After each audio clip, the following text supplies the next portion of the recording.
Bonjour à toutes, bonjour à tous, je suis ravi de vous retrouver sur Demain TV pour un nouveau numéro de Demain Entreprendre et on va commencer avec cette chose que si vous travaillez dans une start-up, vous connaissez certainement par cœur, mais si ce n'est pas le cas, il y a des chances que vous ignoriez tout du concept, le growth hacking. Qu'est-ce que c'est que ce piratage de la croissance, si on le traduit littéralement? Eh bien, vous allez tout savoir ou presque grâce à notre premier invité aujourd'hui. Et je suis avec Coralie Dussart, bonjour. Bonjour. Vous êtes la fondatrice de Spag, cabinet spécialisé dans le growth hacking. Qu'est-ce que c'est que le growth hacking ? Le growth hacking, c'est un peu un mot barbare ou un peu presque galvaudé Je vous aujourd'hui, confirme.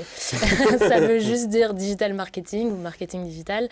Et c'est tout un ensemble de méthodos, c'est presque un mindset pour faire le fait de faire des tests, d'itérer et de chercher la martingale de la croissance quand on est en start-up sur une discipline et une matière qui est très large. Donc ça fait peur, mais ça passe par quelles étapes le growth hacking? Quels sont vous dites que c'est un mindset, donc un logiciel. Un logiciel, on sait que c'est très ordonné. Quelles sont les différentes étapes? Alors dans les étapes, il y a de l'analyse beaucoup. On regarde ce qui a déjà été fait, l'existant. On essaye de trouver s'il y a des petites lignes qui frétillent, des choses qui fonctionnent un petit peu. Et puis après, dans les étapes, on a beaucoup de test and learn. Donc, c'est-à-dire qu'on va mettre en place des techniques. On travaille beaucoup dans des tunnels de conversion, des tunnels d'acquisition pour être présent à toutes les étapes de croissance. Puis on regarde là où il y a des manques, qu'est-ce qui fonctionne le mieux, on ajuste. Voilà, c'est très itératif. À quoi ça sert tout ça, finalement? Ça sert à croître plus. Le but, et nous, notre but en tant que cabinet de growth, c'est d'aider les startups, voire même les ETI, les grands groupes, à croître plus rapidement, mais de manière pérenne. Donc il y a quand même une vision sur le long terme, c'est important, parce que souvent, c'est ce qui manque quand on parle de growth hacking. On essaye de trouver des techniques qui vont fonctionner sur le long terme. Et le but, c'est quoi? C'est de trouver de nouveaux clients, de nouveaux débouchés pour l'entreprise et ensuite d'arriver à les fidéliser? Exactement, il y a plein de leviers, mais il y a être visible, donc faire de la notoriété, du trafic sur le site. Si c'est des e-commerçants, on a de la génération de leads. La génération de leads, c'est plutôt pour les entreprises B2B, comment on ramène des prospects. Et puis de la génération de ventes, tout simplement, pour les e-commerçants. Et puis de la fidélisation en bas de tunnel, justement. Donc c'est multidisciplinaire et c'est un peu matriciel. Ouais. Et ça passe par quoi? Ça passe par les moteurs de recherche, ça passe par une très forte présence sur les réseaux sociaux? Ça passe par ces deux choses, effectivement. Ça passe beaucoup par de l'organique et du payant. Aujourd'hui, il y a beaucoup de techniques payantes, Facebook, Google, pour n'en citer que les plus gros. Mais ça passe aussi par beaucoup de techniques organiques, la présence sur les réseaux sociaux, le contenu, beaucoup.